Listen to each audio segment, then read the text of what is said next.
dihet nga kush është nënshkru, por pasojat e cilës jemi duke i vujtur tash ne, si kryetar komunash, në buxhetet tona komunale, gjithsesi edhe ne si komunë jemi të goditur nga këto vendime përbarimore, cilat janë realizuar gjatë këtij viti. Vetëm ky vit po përmbylli dikun me mbi 4 milion euro që mbu pagesa përmes përmbaruesit dhe domosdoshmërisht këto 4 milion euro i atakojnë shumë projekte, qoftë në kuptimin e projekteve kapitale, në qoftë në kuptimin e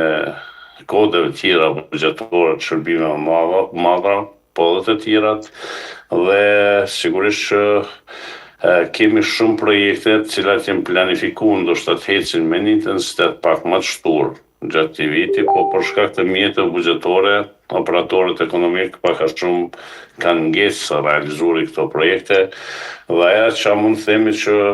duke pas parasysh edhe numrin e madh të punësuesve në sektorin e arsimit në nivel komune, do diku mbi 1400 punësuar, domosdoshmërisht goditja është hala më e madhe në kuptimin buxhetor, sepse si komunë deri tash i kemi të paguara diku mbi 9 milion euro për këtë mandat, dhe është bajegini shumë e cila në qoftë se baraz vlerësojmë, është komplet një vit buxhetor në shërbime, në investimet kapitale të komunës sonë. Prandaj gjithsesi këto probleme ekzistojnë, janë evidente dhe po bëjmë përpjekje që me gjetë rrugë zgjidhje që edhe mos t'i atakojmë projektet cilat janë duke u zbatuar në terren, por ajo që është evidente është që ne do të futemi në vitin e ri buxhetor me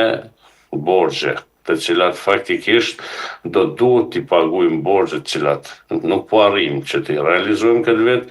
dhe sigurisht që viti i ardhshëm ka qenë vit i cili ka me pas një numër projekte që nuk kemi me mujt ndoshta me fillu fare për shkak që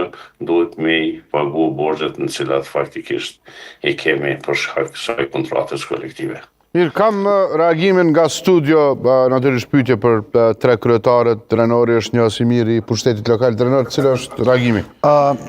Përshëndetje për tre kryetarët. Në fakt pyetja është e njëjtë për të gjithë, po kam edhe një pyetje shtesë për zotin Bulliqi në fund.